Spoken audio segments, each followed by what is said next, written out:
stand amazed in your presence. There is nothing you cannot do.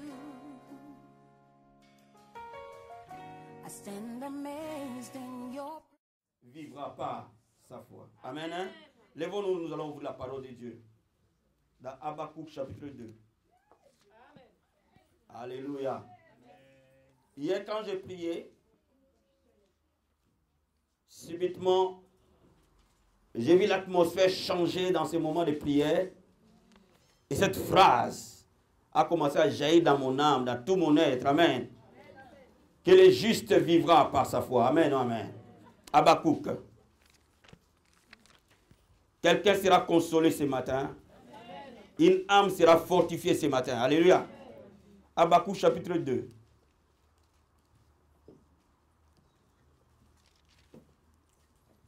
Je vais commencer par le verset 1. J'étais à mon poste et je me tenais sur la tour. Je veillais pour voir ce que l'Éternel me dirait et ce que je répondrais après ma plainte. L'Éternel m'adressa la parole et dit: écris la prophétie, grave là sur des tables, afin qu'on la lise couramment. Car c'est une prophétie dont le temps est déjà fixé. Elle marche vers son terme. Elle ne mentira pas. Si elle tarde, attends-la, car elle s'accomplira certainement. Voici mon âme s'est enflée, elle n'est pas droite en lui, mais le juste vivra par sa foi. Mais le juste vivra par sa foi. Est-ce qu'on peut acclamer la parole du Seigneur? Ouvrons le livre de Daniel, restons debout s'il vous plaît. Le livre de Daniel, chapitre 3. Je vais lire à partir du 15e verset. Daniel 3, à partir du 15e verset. La Bible nous dit ceci. Maintenant, tenez-vous prêts au moment où vous entendrez le son de la trompette, du chalumeau, de la guitare, de la sambuc, du spastérion, de la cornuse et de toutes sortes d'instruments. Vous vous prosternerez et vous adorerez la statue que j'ai faite. Si vous ne l'adorez pas, vous serez jeté à l'instant même au milieu d'une fournaise ardente. Quel est le Dieu qui vous délivrera de ma main? Ça, c'est Nebuchadnezzar qui parle. Sadrach, Meshach, Abednego répliquèrent au roi Nebuchadnezzar: nous n'avons pas besoin de te répondre là-dessus au roi. Voici notre Dieu que nous servons peut nous délivrer de la fournaise ardente. Et il nous délivrera de ta main, ô roi. Alléluia. Sinon, sache, ô roi, que nous ne servirons pas tes dieux et que nous n'adorerons pas la statue d'or que tu as élevée. Sur quoi le roi Nebuchadnezzar fut rempli de fureur. Il changea de visage en tournant son regard contre Sadrach, Meshach, Abednego. Il reprit la parole, ordonnant de chauffer la fournaise 7 fois, plus qu'il ne convenait de la chauffer. Puis il commanda à quelques-uns des plus vigoureux soldats de son armée de lier Sadrach, Meshach, Abednego et de les jeter dans la fournaise ardente. Ces hommes furent liés avec leurs caleçons, leurs tuniques, leurs manteaux et leurs autres vêtements et jetés au milieu de la fournaise ardente. Comme l'ordre du roi était sévère et que la fournaise était extraordinairement chauffée, la flamme tua les hommes qui avaient jeté Sadrach, Meshach, Abednego. Ces 3 hommes, Sadrach, Meshach, Abednego, tombèrent liés au milieu de la fournaise ardente. Amen. Verset 25. Le roi Nebuchadnezzar dit, il reprit et dit: eh bien, je vois 4 hommes sans lien qui marchent au milieu du feu et qui n'ont point de marre. Et la figure du 4e ressemble à celle d'un fils de Dieu. Alléluia. Alléluia. Les 3 hommes marchent dans le feu sans lien. Le 4e ressemble au fils de Dieu. Amen, amen, amen, amen. Est-ce qu'on peut acclamer la parole du Seigneur? Regardons verset 27. Les satrapes, les intendants, les gouverneurs, les conseillers du roi s'assemblèrent. Ils virent que le feu n'avait aucun pouvoir sur le corps de ces hommes, que les cheveux de leur tête n'avaient pas été brûlés, que leurs caleçons n'étaient point endommagés, et que l'odeur du feu ne les avait pas atteints. Oh, l'odeur du feu ne t'atteindra pas, mon ami. Même dans cette fournaise ardente, l'odeur du feu ne t'atteindra pas. On va lire un dernier verset. Ésaïe chapitre 43. Restez debout. Alléluia. Ce matin, le Seigneur m'a envoyé pour consoler un cœur, pour parler à une âme. Alléluia. Oh Jésus, merci. Merci Seigneur. Ésaïe 43, verset 1 à 4. Ainsi parle maintenant l'Éternel qui t'a créé, ô Jacob. C'est lui qui t'a formé, ô Israël. Ne crains rien car je te rachète. Je t'appelle par ton nom, tu es à moi. Si tu traverses les eaux, je serai avec toi. Et le fleuve ne te submergeront point. Si tu marches dans le feu, tu ne brûleras pas. Et la flamme ne t'embrasera pas. Car je suis l'Éternel ton Dieu, le Saint d'Israël ton sauveur. Je donne l'Égypte pour ta rançon. Je donne l'Éthiopie et Saba à ta place. Parce que tu as dit, prie à mes yeux, parce que tu es honoré que je t'aime. Je donne des hommes à ta place et des peuples pour ta vie. Quelqu'un peut acclamer la parole du Seigneur. Veuillez vous asseoir s'il vous plaît. Alléluia. Bien-aimés, 3 prophètes de la Bible parlent des promesses de Dieu. Parlent de la vérité qui est derrière la parole de Dieu. Je ne sais pas la situation dans laquelle tu passes. Je ne sais pas la bataille dans laquelle tu te trouves. Mais ce matin, l'Éternel m'a envoyé pour parler à un cœur. Pour te ramener à la parole de Dieu. Alléluia. Et le prophète Habakkuk dit, le juste vivra par sa foi. Alléluia. Pourquoi il dit le juste vivra par sa foi? Parce qu'avant qu'il le dise, il dit d'abord que les promesses vont s'accomplir. Si ces promesses traînent, attends ces promesses attentivement. Parce que ces promesses courent à leur accomplissement et elles s'accompliront. Bien aimé, tout ce que Dieu te promet s'accomplira. Tout ce que Dieu dit s'accomplira. Tout ce que Dieu t'a promis s'accomplira. Même si tu ne le vois pas. Amen. Et c'est pour cela que le Seigneur m'a amené à ce que je partage avec vous l'histoire de ces 3 jeunes juifs. Shadrach, Meshach, Abednego en Babylone. Ces 3 jeunes arrivent en Babylone. Et à l'époque, le roi Nebuchadnezzar règne sur Babylone. Amen.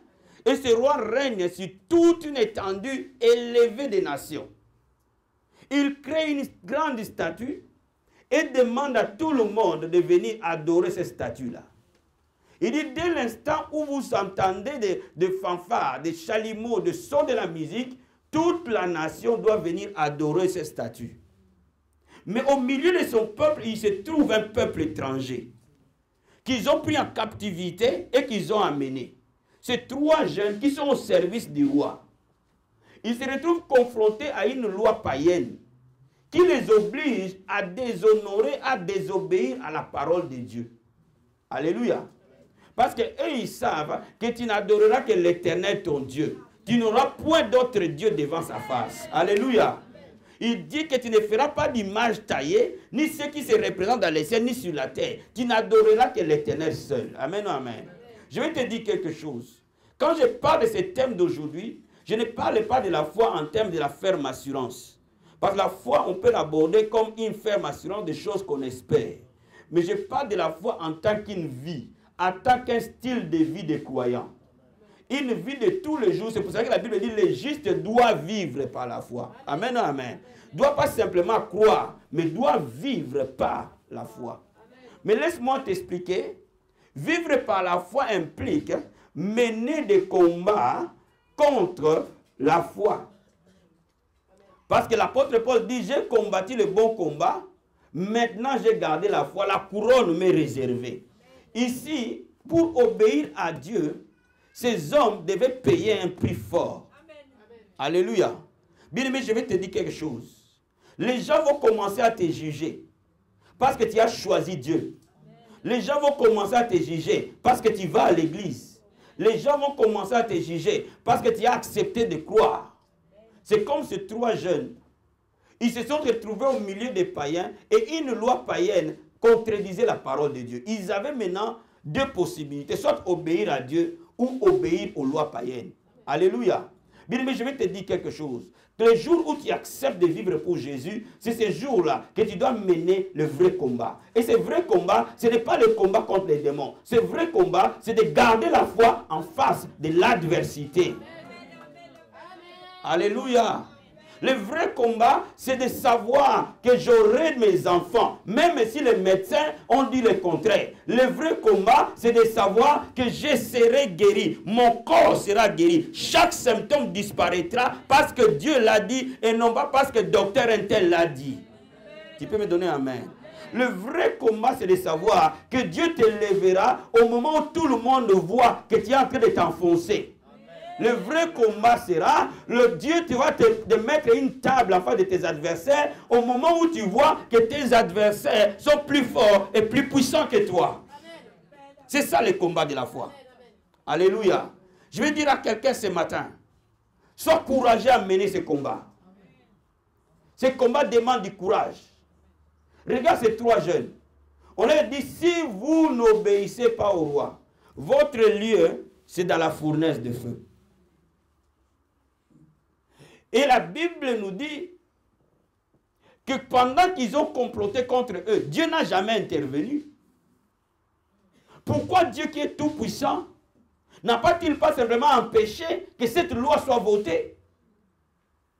Pourquoi Dieu qui est tout puissant n'a pas-t-il pas enlevé cette pensée de la tête de Nebuchadnezzar afin de mettre ses enfants à l'abri? Laisse-moi t'expliquer, frère. Dieu nous forge dans l'adversité. Laisse-moi t'expliquer, frère. L'école de Dieu, c'est l'école de l'adversité pour que tu apprennes à dépendre de sa main puissante. Il y a des choses que Dieu n'enlèvera pas devant toi. Il les laissera là jusqu'à ce que tu triomphes de ça. Dis-moi amen bien. Dis-moi amen bien. Bien, mais quand parfois, pour donner du pain à tes enfants, tu dois gémir, tu dois agonir. Mais laisse-moi t'expliquer et tu te poses la question, pourquoi moi? Pourquoi moi? Pourquoi moi? Laisse-moi t'expliquer. Obligé pour ton élévation. Si quelqu'un a une grande destinée, je te dirai, il aura de grandes batailles. Ceux qui ont une grande destinée sont entraînés dans une école où il n'y a aucun diplôme qu'on peut les donner dans ce monde ici qui va équivaloir à ces diplômes. Ces diplômes-là, c'est les diplômes de Dieu et de Dieu seul.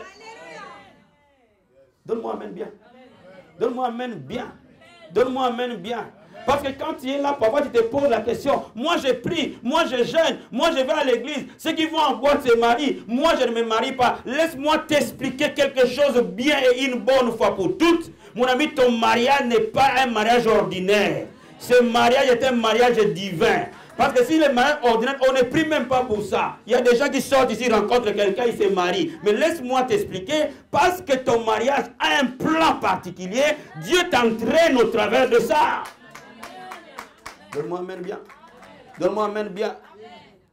Là, le Seigneur voulait entraîner ces 3 jeunes à une dimension élevée. Je vais te dire quelque chose. Nous sommes de la nature divine. Cela veut dire que les gens qui nous voient ne savent pas que nous sommes de Dieu sur terre. Et tu ne peux pas être de Dieu sur terre si tu es humain. Kabrasataya. Quelqu'un me comprend ce matin? Il faut que les humains meurent pour que les divins naissent. Les divins et les humains ne peuvent pas fonctionner ensemble. Il faut que l'un laisse la place à l'autre. Et l'unique manière où les humains meurent, c'est lorsqu'on force à humain de mourir.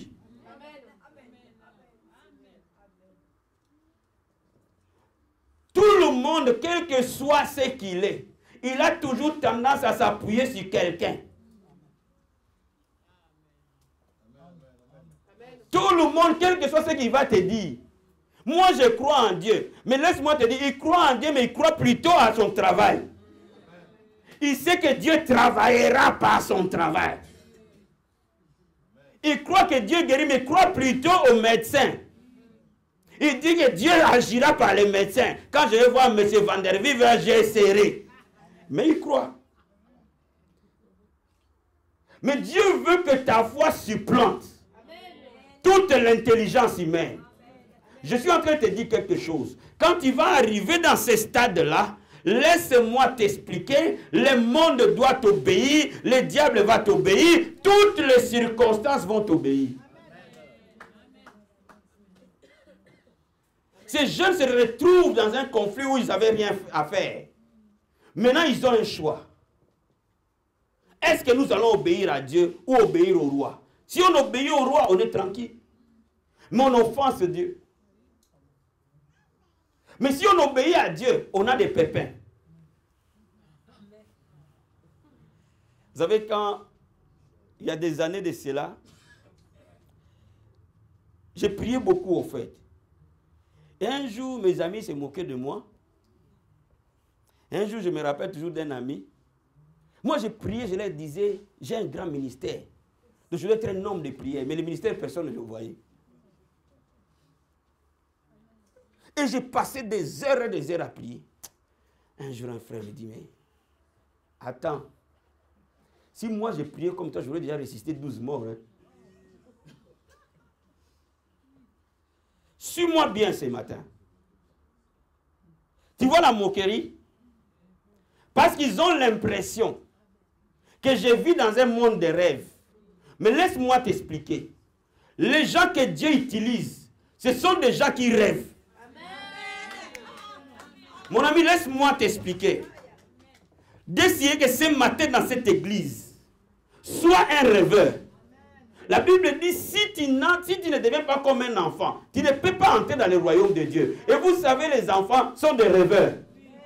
Les enfants rêvent que leur papa est le plus fort de la terre. Et pourtant, le papa, même si le voisin peut les taper, mais parce qu'il rêve, il fait confiance. Donc, je suis en train de te dire quelque chose. Ces gens-là, quand on les a menés, ils ont simplement rêvé que Dieu allait être dans cette fournaise de feu. Dis-moi amen bien. Dis-moi amen bien. Donc ils ont monté leur foi en Dieu, quand bien même les circonstances montraient le contraire. Je vais te dire ce matin que ton Dieu ne sera jamais en avance, même pas d'une seconde. Il ne sera pas en retard non plus d'une seconde.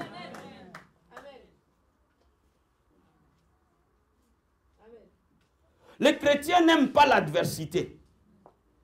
Mais la Bible dit, combat le bon combat de la foi. C'est l'école des vainqueurs, c'est l'école de l'adversité. L'école qui change l'homme, c'est l'école où l'homme apprend à marcher à contre-courant. Où tu apprendras à marcher à contre-tempête. C'est là où tu verras la gloire de Dieu. Lorsqu'il n'y a pas d'adversité, il n'y a pas de témoignage. Lorsqu'il n'y a pas d'adversité, Dieu ne se révèle pas. Dans cette histoire, cette adversité a eu plusieurs conséquences. Nous allons le voir. Amen. Ces problèmes, ces jeunes se retrouvent là, ils savent quoi faire. Mais laisse-moi t'expliquer. Le Seigneur s'était caché un petit moment. Un petit moment, Dieu va se cacher dans ta vie. Au début de l'affaire, Dieu s'est caché. Il les a tout petit peu laissés. Mais il était là. Je veux dire à quelqu'un, même quand il ne sent aucune manifestation de Dieu, Dieu est là. Même quand il sent que ton ciel est totalement fermé, Dieu est là. Même quand il ne te fait aucun signe de sa présence, Dieu est nécessairement là. Il t'a dit, je ne te laisserai point, je ne t'abandonnerai point. Ne trouve pas Dieu dans les manifestations. Ne trouve pas Dieu dans les symptômes. Trouve-le dans sa parole. Et quand ils ont pris ces jeunes, la Bible nous dit que ces gens-là, la colère du roi était tellement élevée qu'ils ont augmenté le feu.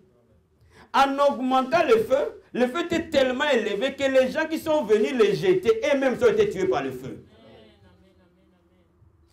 Le feu ici symbolise le tourment. Avant les miracles, les tourments augmentent. Tout temps qui précède la visitation, c'est un temps d'agonie. Quand tu commences à entrer dans ta zone de visitation, tu verras qu'avant cette zone, le feu va augmenter. Tu verras qu'avant cette zone, les symptômes de la maladie vont s'élever. Les symptômes des problèmes vont s'élever. Les symptômes des obstacles vont s'élever. Les symptômes des soucis vont s'élever. Laisse-moi, quand tu commences à voir toi, redresse la tête et sache que ton temps a sonné. Dis-moi amen bien.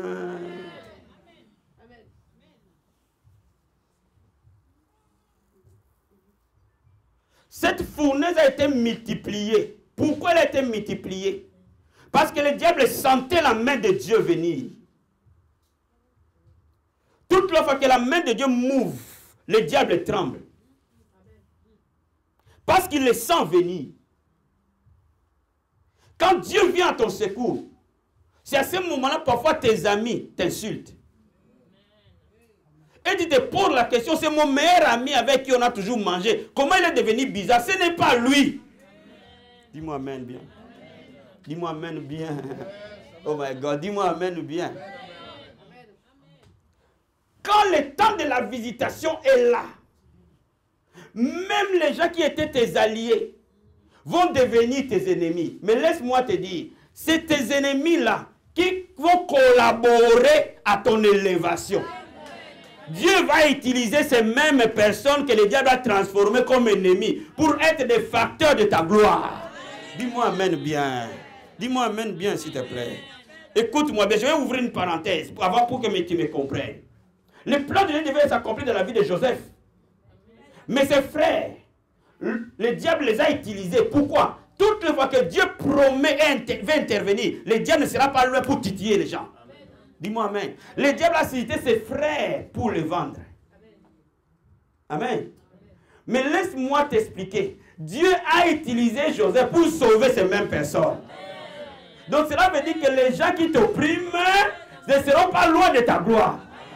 Mais en tout cas, ils ne mourront pas. Ils verront l'opposé de ce qu'ils ont produit. Et ils vont eux-mêmes s'agenouiller et témoigner le Dieu que tu sers. Oh, donne-moi amen bien. Donne-moi amen bien. Donne-moi amen bien, s'il te plaît. Alléluia. Alléluia. Quand le diable utilise les gens pour augmenter le feu autour de toi, garde la tête froide. Et la révélation. La Bible dit la révélation est claire. Il rend sage l'ignorant. Bien, mais quand tu n'as pas la révélation, tu vas paniquer. Mais quand tu as la révélation, tu sais qu'ils sont en train de collaborer au plan de Dieu. Ces personnes sont des instruments du diable, mais ils vont collaborer au plan de Dieu. Quand Dieu est favorable à toi, il utilise même tes propres ennemis pour t'amener là où tu dois aller. Dis-moi amen bien s'il te plaît. Laisse-moi t'expliquer encore une autre chose. Pour enrichir Jacob, son pire ennemi là-bas, Dieu a pris là-bas pour amener la richesse à Jacob. Tes ennemis sont des gens, des paliers, des tremplins pour ta destinée. N'aie pas peur de tes ennemis. Tes ennemis sont des instruments que le diable utilise. Mais là, j'ai une bonne nouvelle. Ce que Dieu a dit pour moi s'accomplira. Quel que soit ce que le diable peut faire. Ce que Dieu a dit pour toi s'accomplira. Quel que soit ce que le diable peut faire. Et tout ennemi qui va se lever vers toi, c'est la même personne qui va changer de langage demain. Oh, je suis en train de dire à quelqu'un, tes ennemis seront eux-mêmes qui vont rapporter ce que Dieu a dit.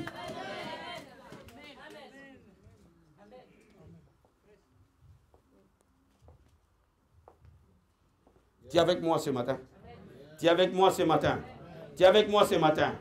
Quand on le prend, on le jette dans cette fournaise de feu. Avant qu'on le jette, où était Dieu? Dieu était toujours là. Mais Dieu s'était caché. Jusque-là, la quatrième personne n'était pas encore vue. Parce qu'il y a des Dieu est un Dieu de temps et de saison. Dieu est un Dieu de temps et de saison. Il y a un moment où quand il te rébiché, te cogné, pleurer, il te laisse faire parce qu'il est en train de casser l'homme pour lui révéler le divin. Il faut qu'il casse l'homme. Il faut qu'il détruise l'homme. Il faut qu'il le dépérisse. Pour que ce qu'il a mis en toi, nous sommes de la nature divine, frère. Nous avons la sémence de Dieu en nous. Un lion ne peut pas donner un canard comme bébé.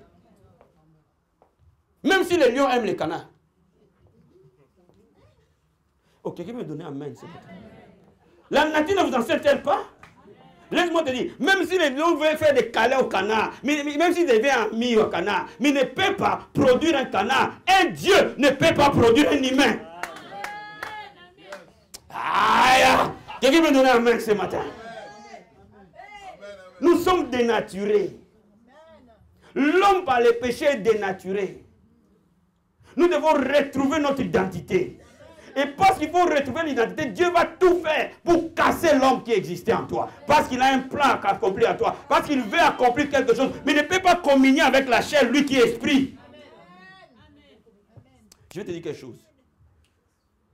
Il y a des gens qui ont beaucoup de chair, peu d'esprit. Donc Dieu ne peut pas communier avec cette masse de chair-là. Il va détruire cette chair.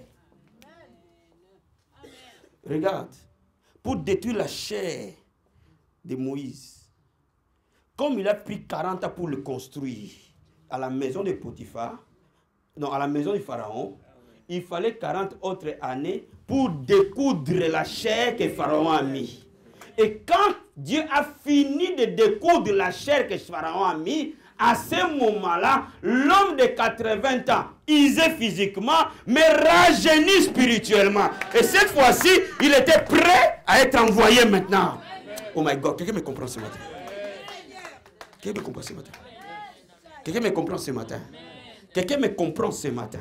Laisse-moi t'expliquer. Le temps que Dieu te fait passer, tu ne le perds pas. Mon frère, le temps que tu pars dans le célibat, tu ne le perds pas. Parce qu'en Dieu, on ne perd rien. C'est temps-là, profite-le pour se lever spirituellement, pour avoir le caractère du Christ. Et ce caractère-là que tu auras, c'est qui garantira ton mariage à jamais.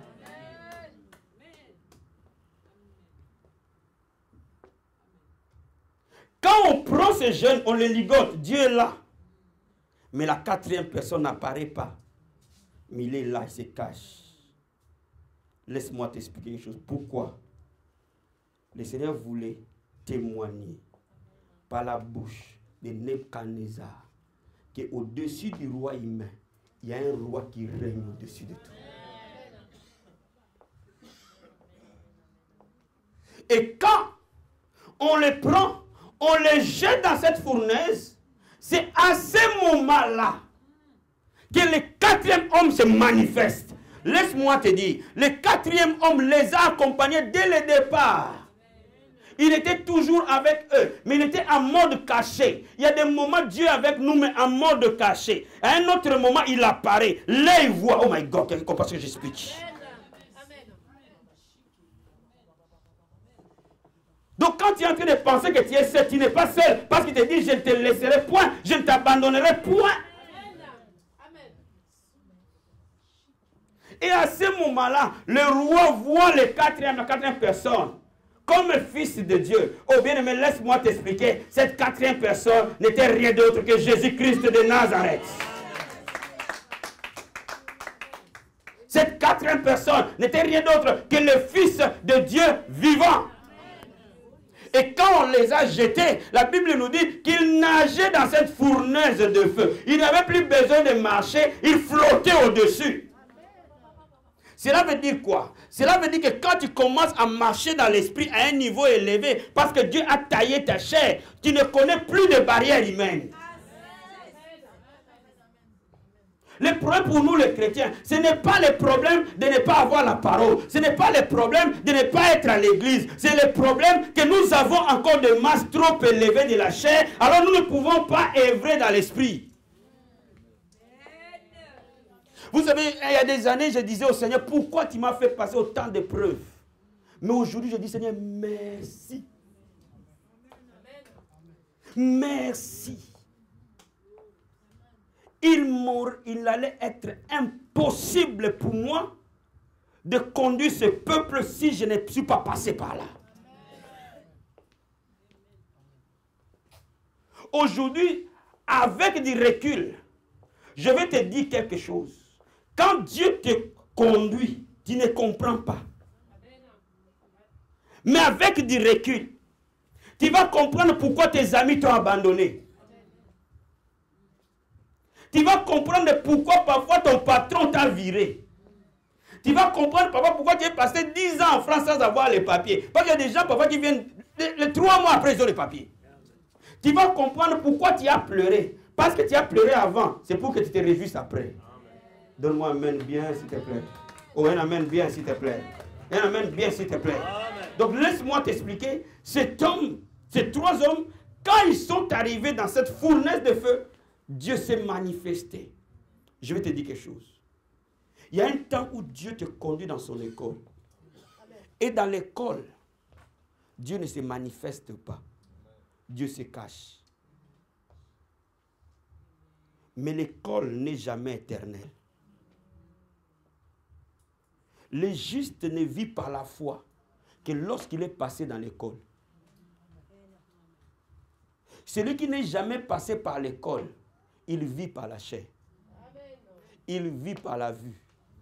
Même s'il pense ou il prétend, même s'il prend cette Bible, il vous le dit du matin au soir. Ce qu'il vous raconte, ce n'est qu'une histoire. Normalement, on ne doit jamais prêcher sans avoir vécu. Tu ne peux prêcher aux autres que ce que tu as vécu toi. Si tu ne l'as jamais vécu, n'ouvre pas la Bible pour le dire. Parce que ce que tu n'as pas vécu, tu ne peux pas l'intégrer et le communiquer. Parce que ce que nous communiquons dépasse les paroles. C'est une vie, c'est une onction, c'est une grâce qui mixe avec notre être entier. Nous communiquons par notre être, non par nos paroles. Quelqu'un à qui Dieu n'a jamais taillé n'a pas le droit de tenir un micro pour parler aux autres que Dieu bénit. Donne-moi amen bien. Donne-moi amen bien. Donc laisse-moi t'expliquer. La première des choses, ici on voit que quand on jette ces hommes et ces trois hommes dans cette fournaise de feu, Dieu se manifeste. Sa présence apparaît. Pourquoi? Parce qu'ils ont cru en lui. La foi attire la présence et la manifestation de Dieu.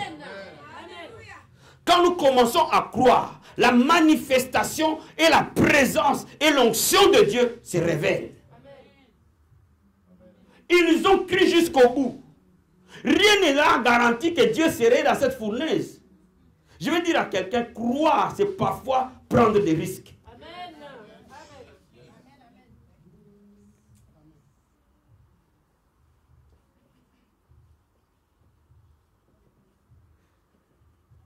Croire, c'est prendre des risques.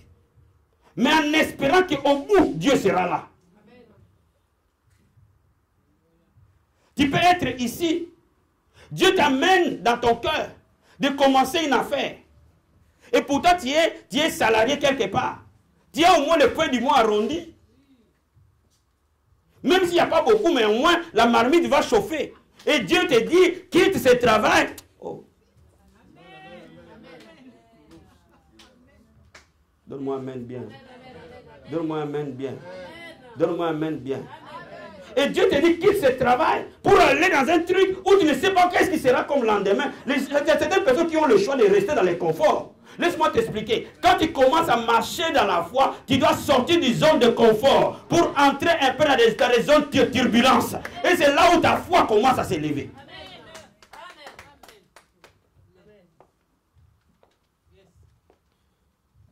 Quand Dieu te parle d'un mari, tout le monde est contre ce mari-là. Mais au fond de toi, Dieu t'a dit c'est lui.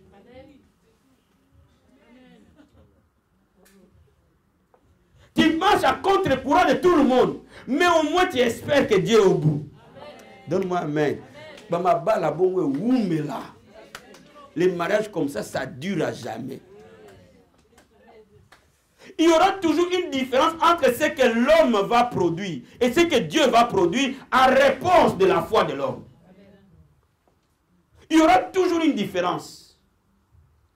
Quand Abraham a voulu avoir un enfant, on lui a donné Ismaël.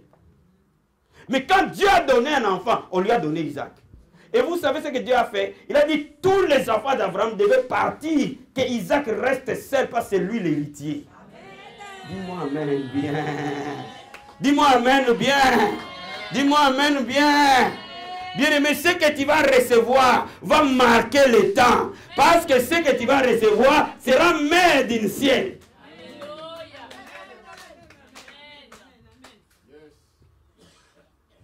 Ce qu'un homme va te donner sera toujours limité. Mais ce que Dieu va te donner ne sera jamais limité.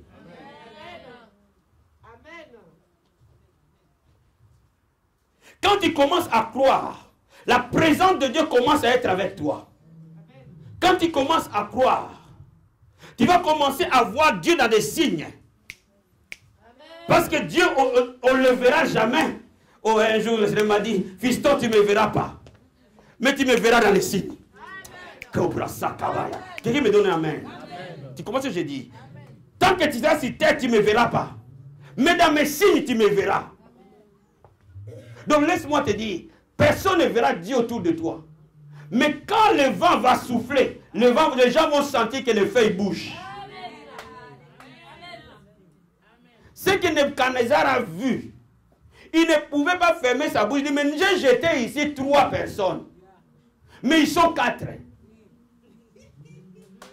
Quand le témoignage arrive,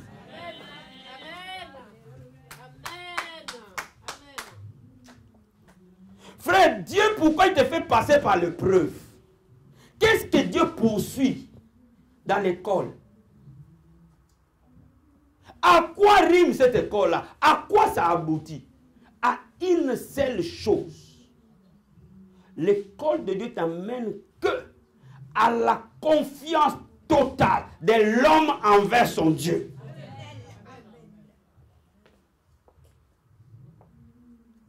Ceux qui croient en Dieu sont passés par une école. Et c'est pour cela qu'ils peuvent croire. Ceux qui ne sont pas passés par une école ne peuvent pas croire. Parce que l'homme ordinaire n'est pas destiné à croire. Même quand il vous dit qu'il croit, il ne croit pas.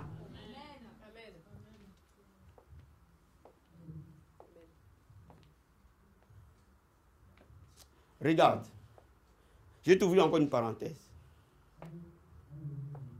Dieu parle à Abraham. Il a 75 ans. Il lui promet de le bénir, de lui donner un enfant. Abraham de 75 ans commence à marcher avec Dieu dans l'attente, dans l'espérance d'avoir la promesse. Mais laisse-moi te dire, Abraham mute jour après jour. Il change, il grandit, il continue à grandir. Et à 100 ans, Abraham voit l'accomplissement. Mais le jour où Abraham voit l'accomplissement, n'est plus Abraham de 75 ans. Aujourd'hui, à ce moment-là, Abraham a beaucoup plus mûri spirituellement que physiquement. Pour preuve, quand Dieu lui demande Isaac, il n'hésite pas. Dis-moi amen.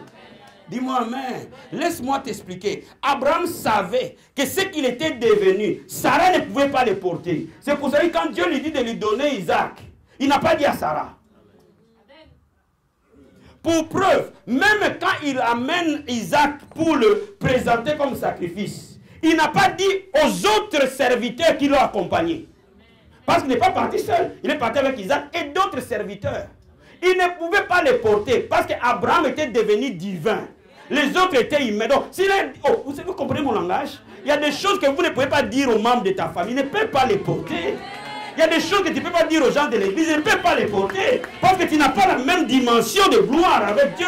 Tu n'as pas la même dimension de connexion avec Dieu. Il y a des choses que Dieu te met en cœur. Si tu les dis, tu vas te tuer. Donc Abraham ne le dit à personne. Laisse-moi t'expliquer. Abraham a tellement mité qu'il a transmis à Isaac la même dimension. Pourquoi? Parce que même Isaac trouve louche. Écoute-moi bien. Écoute-moi. Hein? Écoute-moi bien. Quand Abraham dit aux autres serviteurs, restez ici, moi je vais aller adorer avec mon fils. Pourquoi il les a laissés là? Parce que s'il ne les avait pas laissés là, ces gens-là allaient empêcher Abraham de tuer Isaac. Donc Abraham était décidé d'obéir à Dieu et de tuer Isaac. Donc il n'a pas voulu d'entrave des mains humaines. Il a dit, vous allez rester ici. Il reste. Il part avec Isaac. Mais Isaac déjà commence à comprendre qu'il y a quelque chose qui ne va pas. Il dit, mais papa, il y a le bois, il y a le couteau, il y a tout, il y a le feu. Mais où est l'agneau? Amen, amen. Amen, amen. Dieu, Abraham lui raconte un boba, il dit, bon, mon Dieu pourvoira. Il ne discute pas. Mais il a affaire à un adolescent. Un vieux de 100 et quelques années. Comment Abraham a fait pour ligoter Isaac et le mettre sur l'autel? Cela veut dire que Isaac s'est laissé ligoter. Ah, quelqu'un me comprend? Parce que si Isaac avait décidé de fuir dans cette montagne-là, Abraham n'allait pas le suivre. Donc ça veut dire que les sacrifices que Abraham a donnés, Isaac aussi l'a donné parce qu'il a accepté d'être sacrifice. Donc cela veut dire que cette famille est impactée. Oh my God. Laisse-moi t'expliquer. Quand quelque chose arrive en toi, la Bible dit ceux qui croiront en moi, des fleuves d'eau vive couleront de leur sein. Cela veut dire que quand quelque chose est en nous, nous transforme. Tout ce qui rentre en contact avec nous est transformé. C'est pour cela que je crois à la vie abondante. Je crois à votre destinée. Je crois que vous serez puissants. Je crois que vous serez glorieux. Je crois que cette nation verra la gloire de Dieu par vous. Quelqu'un reçoit la révélation ce matin. Qui reçoit la révélation ce matin? L'école de la foi. L'école de la foi. Ne regrette pas tes souffrances. Remercie Dieu pour cela. Demain, tu vas comprendre pourquoi. Parce que quand tu seras un grand homme, quand tu seras une grande femme, à ce moment-là, tes décisions seront capitales. Et quand tu prends une décision, c'est la vie de plusieurs personnes qui sont en jeu. Et à ce moment-là, tu dois savoir, my God, qu'à qui tu as cru. Laisse-moi t'expliquer quelque chose. Vous savez, quand vous devenez puissant, un homme puissant n'a pas de plan B. Qui me comprend? Qui me comprend? Il y a des gens qui ont toujours des plans B. Si on me vire, je vais...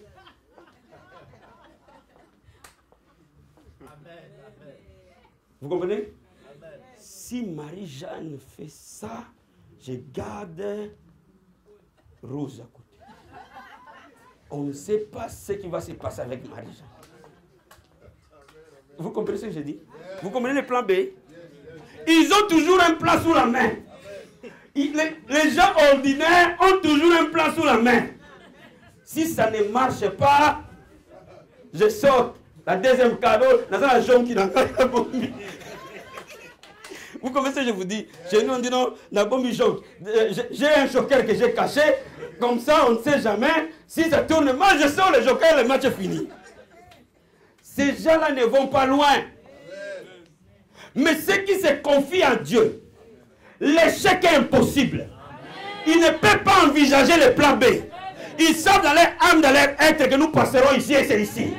Tu me donnes un amen bien. Tu me donnes un amen bien. Parce que David a dit, l'Éternel est mon berger, je ne manquerai de rien. Il n'a pas eu de plan B. Comment il n'a pas eu de plan B? Parce qu'il savait à qui il a cru. Je vais te poser la question. Est-ce que tu sais à qui tu as cru? Est-ce que tu sais à qui tu as cru? Tu ne peux pas avoir de plan B. Si Dieu t'a dit c'est Luc, alors c'est Luc.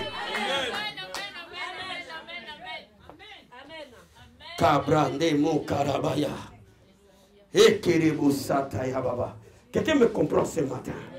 Quelqu'un me comprend ce matin? Quelqu'un me comprend ce matin? Bien aimé, si Dieu t'a promis, il n'y a pas de plan B.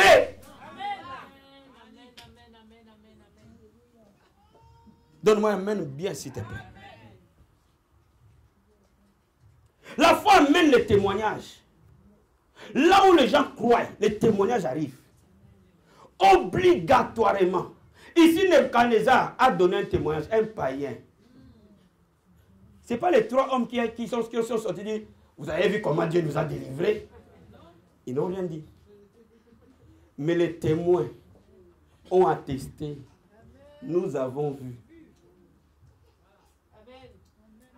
Les gens qui nous ont connus attesteront que nous avons vu ces gens-là quand ils ont commencé. Dis-moi amen bien. Parce que Dieu que nous servons est un Dieu fidèle. Alors tu dois avoir nécessairement les gens qui sont autour de toi. J'ai vu cette fille-là quand il allait dans cette église. Eh, Dieu est bon. Laisse-moi t'expliquer. Les gens vont témoigner. Ils vont témoigner la bonté de Dieu sur toi. De la même manière qu'ils ont commencé à dire du mal. De la même manière, ils vont commencer à annoncer du bien. Même là où tu n'es pas encore arrivé. Dis-moi amen. Crois simplement. Le témoignage de Dieu va arriver. Là où les gens croient, Dieu atteste. Bien aimé, je vais te dire quelque chose. Ce que Dieu recherche, c'est ta foi. Si simplement tu peux croire, si simplement tu peux croire, si simplement ma soeur tu peux croire, si simplement mon frère tu peux un tout petit peu croire, Si simplement tu peux lui faire un tout petit peu confiance, en dépit de la situation que tu passes, en dépit de ce que les gens disent, en dépit de ce que tes yeux voient, en dépit de toute évidence que tu vois. La Bible dit, oh, sans faiblir dans la foi, Abraham a fait confiance à Dieu. Je vais te dire quelque chose. Les gens qui ont confiance en Dieu, on ne peut pas les retenir.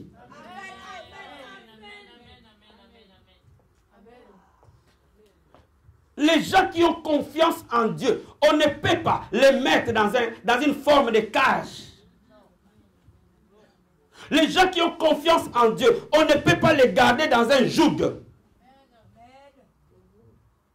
Pourquoi? Parce que la foi produit la victoire.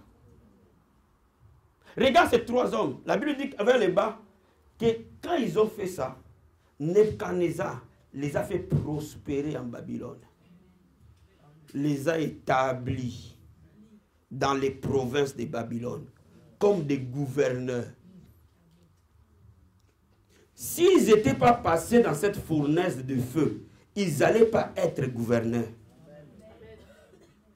Bien, mais quand les gens appellent quelque chose une bénédiction, en réalité, moi j'ai compris une chose, une bénédiction n'est qu'une victoire. Amen. Oh. Quand les gens reconnaissent que tu es devenu prospère, tu as vaincu la pauvreté. Quand les gens reconnaissent que tu es guéri, tu as vaincu la maladie. Il y a des gens qui ont dit, il s'est battu contre le cancer, il l'a vaincu. C'est comme ça. Quand les gens disent respect chef, cela veut dire que tu as combattu contre des choses difficiles et tu as obtenu la victoire. Oh, la Bible dit, tout ce qui est né de Dieu triomphe du monde. Et ce qui triomphe du monde, c'est notre foi. Toutes les fois que nous croyons, nous avons la garantie de la victoire. Oh, je vais te dire quelque chose, ta foi est ta victoire ce matin. Donne-moi amen ce matin. Donne-moi amen ce matin. Si simplement tu peux croire, Dieu te dit ta foi est la garantie de ta victoire. Et quand tu obtiens la victoire, il y a une couronne. Regarde. Dieu avait oint David. Mais jusque-là, personne ne connaissait David. À part Samuel et ce groupe de gens à qui il a oint. Amen, amen. Dans tout Israël, personne ne connaissait David. Et pourtant, l'onction royale était sur lui. Mais cette onction-là n'a pas fonctionné jusqu'à ce que David affronte Goliath. Dis-moi amen. Dis-moi amen. Dis-moi amen. Cette onction était en mode caché. Bien, mais laisse-moi t'expliquer. Le combat que le diable met devant toi est le tremplin pour ta royauté. Toutes les fois que l'onction viendra sur toi, l'onction amènera les batailles. Qui comprend ce que je dis? Pasteur, tu comprends ce que je dis? Toutes les fois que l'onction vient vers toi, l'onction attirera les batailles. Parce que l'onction attire les batailles pour qu'elles se manifestent. Et quand elles se manifestent, elles changent ta position. Mais je suis en train de te dire, ta position ne peut pas changer si tu n'as pas trouvé l'adversité.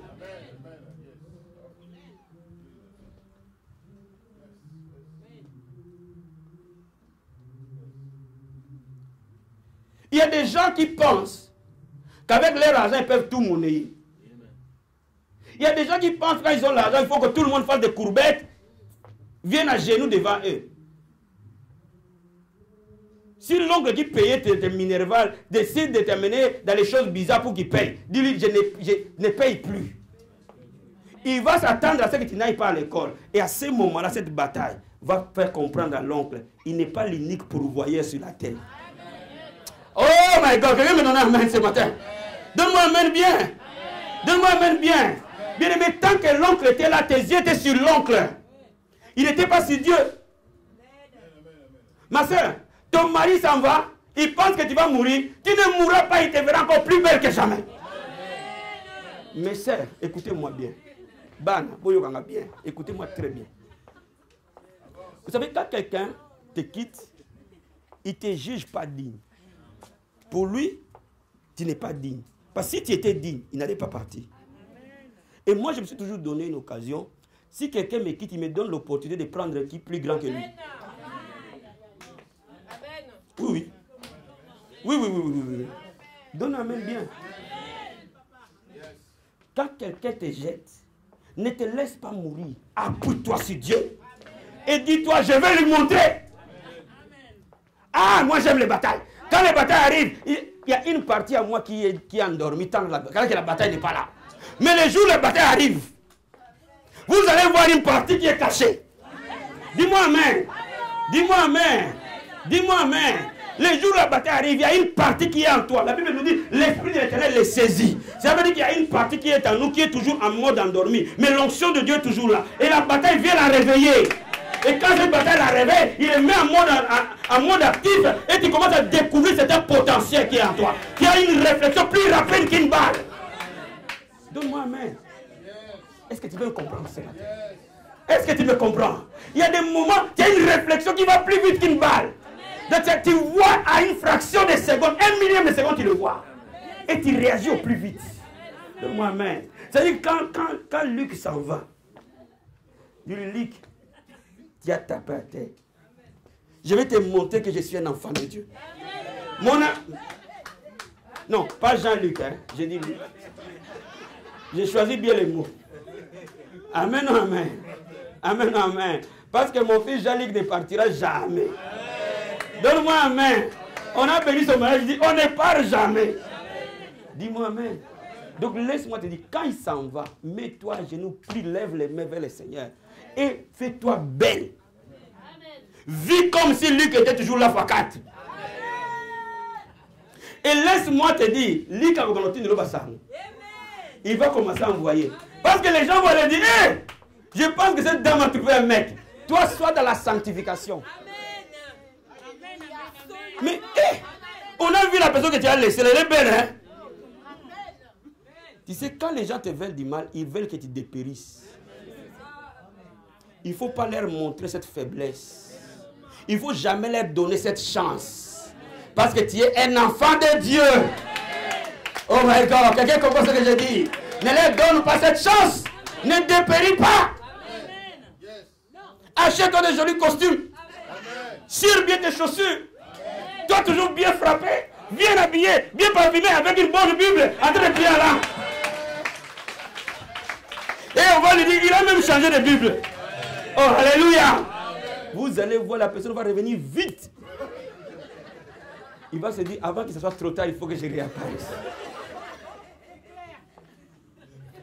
Il faut avoir de la stratégie.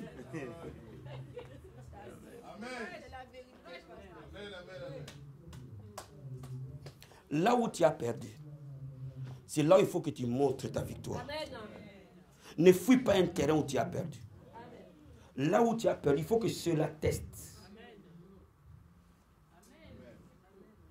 On peut avancer? Parce que les gens vont témoigner ce qu'ils auront vu de la gloire de Dieu dans ta vie à cause de la victoire que tu auras. La foi mène toujours la victoire. Toutes les fois que tu crois, tu as la victoire. Il y a des moments, certaines victoires sont immédiates, d'autres victoires sont lentes.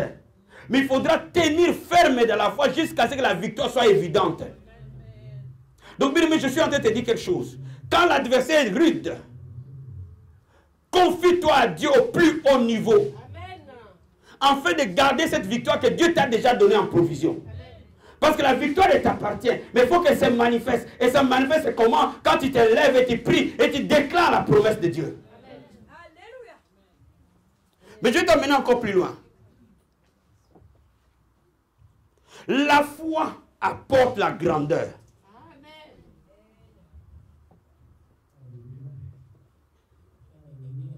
Parce qu'on ne croit pas à ce qu'on est ou à ce qu'on a. On croit nécessairement à Dieu qui est plus grand que nous. Je donne un exemple. Si je n'avais pas les papiers, j'exerce ma foi pour avoir les papiers. Les jours où j'ai les papiers, je ne peux plus croire à ces papiers parce que je les. Je dois croire à une nationalité plus grande que ce que je suis. N'est-ce pas? Parce qu'on croit toujours à Dieu qui est plus grand. La foi amène toujours à la grandeur. Qui me comprend? Qui me comprend? Je vais te dire quelque chose. Tout ce qui est inaccessible à l'homme est les domaines réservés à la foi. Tout ce que tu n'accèdes pas là où tu es maintenant, laisse ces domaines à la foi. C'est pour ça que la Bible dit que la lumière de Dieu va grandissant jusqu'au milieu du jour. C'est pour ça que je peux te dire, je peux programmer ta progression. Pourquoi? Toutes les fois que tu crois, tu pousseras toujours tes limites plus haut et plus grand. Parce que tu ne vas pas croire à ce que tu es, tu ne vas pas croire à ce que tu as, tu vas croire à ce que tu n'as pas, qui est plus grand que ce que tu es. Bien, mais beaucoup de gens vivent des vies décourageantes, des vies déprimantes. Vous savez pourquoi les gens vivent des vies déprimantes? Parce qu'ils n'ont pas de rêves plus grands.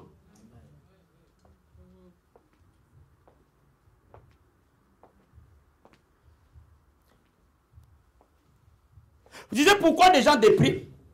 Parce qu'en réalité, ils n'ont pas entretenu un rêve plus grand.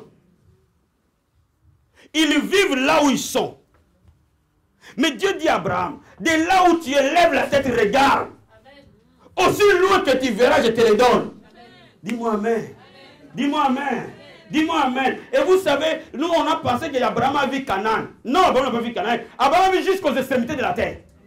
Pour preuve, Jésus-Christ est venu par la lignée d'Abraham pour ouvrir à Dieu une nation jusqu'aux extrémités de la terre. Donc laisse-moi te dire, tu ne seras pas différente de la manière que tu vois ta propre destinée.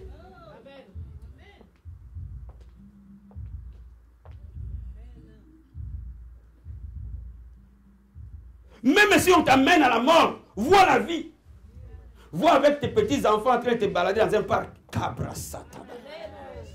Quelqu'un me donne un amen ce matin. Quelqu'un me donne un amen ce matin. Même si on a coupé les trompes, vois que Dieu fera un truc.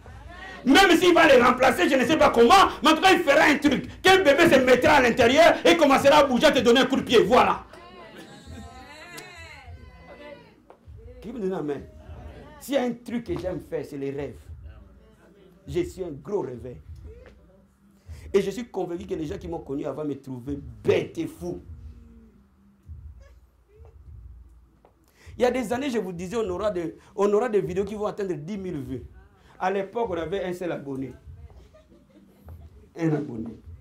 Mais regardez dans notre chaîne, il y a des vidéos qui ont 10 000 vues, 9 000 vues maintenant. Vous le voyez? Donne-moi un amen bien. Donne-moi un amen bien. Je vais t'apprendre un truc. Écoute-moi. Rêve ce que tu ne peux pas faire. Tiens, celui-là, tu comprends? Tu comprends? Est-ce que tu me comprends déjà? Est-ce que tu me comprends, frère William? Rêve ce que tu ne peux pas faire. Il y a beaucoup de gens qui pensent que Dieu doit apparaître, les rêves doivent sortir, ainsi dit Seigneur, ainsi dit Seigneur, ainsi dit Seigneur. Maman interne, maman interne, maman interne. Je te vois aux États-Unis, maman interne, maman interne, maman interne. Mon ami, s'il y a personne qui va te dire maman interne, je te vois aux États-Unis, vois-toi aux États-Unis quand même.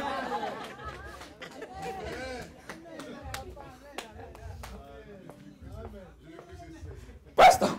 Amen. Amen.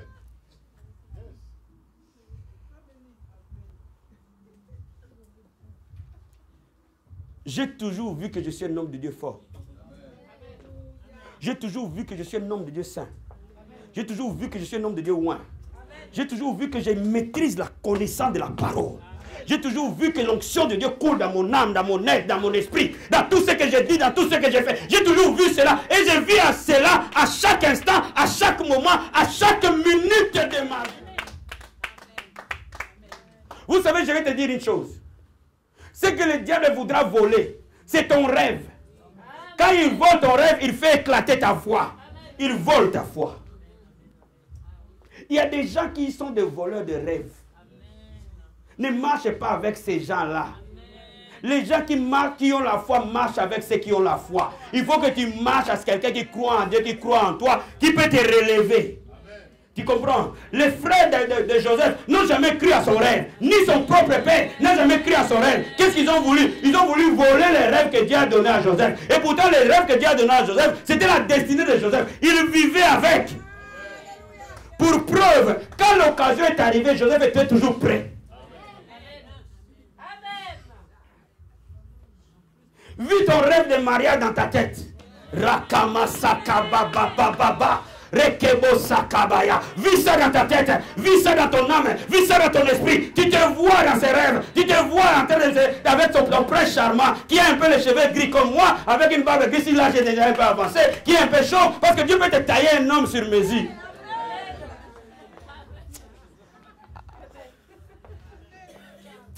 Oh my God, quelqu'un me comprend ce matin. Quelqu'un me comprend ce matin. Vis ton rêve.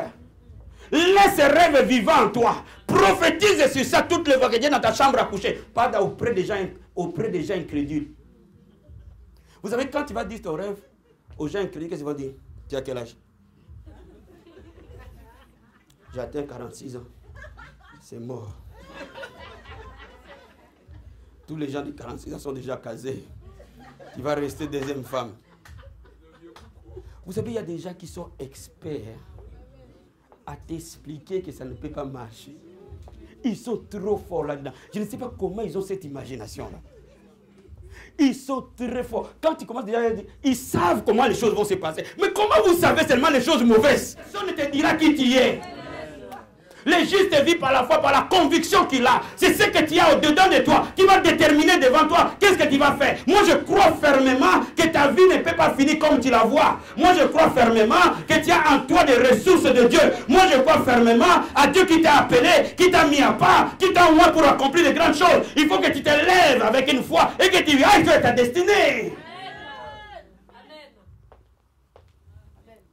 Je vais conclure en disant, quand quelqu'un croit en Dieu, toutes les portes sont ouvertes. Amen. Même si les portes ne se vont s'ouvrir comme tu le veux, mais les portes vont s'ouvrir. Je vais dire aux mamans, tu sais, tes enfants, ils vont toujours leur dire, tu es nul. Toi, dis à ton enfant, tu es un champion. Tu es un vainqueur. Tu es un fils de Dieu. Bien aimé, rabâche-le sur ton enfant, proclame-le sur ton enfant, arrête pas de le dire. Même si tu vois que ton enfant va vraiment dans une sorte de gouffre, dis, je suis avec toi mon fils, tu vas y arriver, tu es un champion.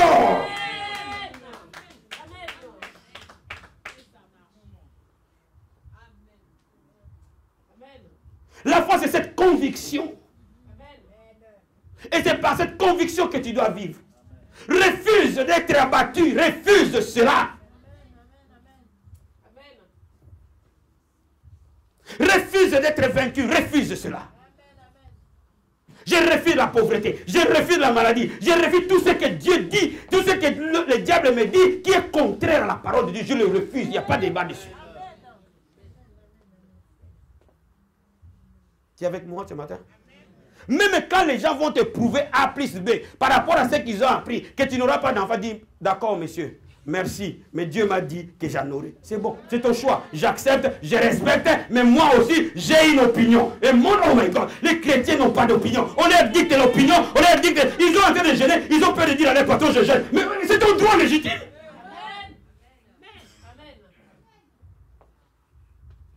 Vous avez peur de qui? Vous avez peur de qui et de quoi? Voyez, quand vous avez peur, vous ne pouvez pas aller loin. L'ennemi de l'homme, c'est la peur. Il y a des projets dans vos cœurs. Il y a des désirs dans vos âmes. Mais la peur vous tétanise. Tu ne peux pas te lever. Ils ne vont pas me les donner. Ils ne vont pas me l'accorder. Qui t'a dit qu'ils ne vont pas te les donner? Alors où est ton Dieu? Dis à ton voisin, refuse d'avoir peur. Refuse d'avoir peur. Refuse d'avoir peur. Dis-lui, refuse d'avoir peur. La peur est ton ennemi. Refuse de vivre dans la peur. Est-ce que tu me saisis? Est-ce que tu me saisis? Est-ce que tu m'as saisi? Maintenant, est-ce que je peux prier avec toi? Alors lève-toi là où tu es. Alléluia. Merci Seigneur. Est-ce qu'on peut acclamer le Seigneur?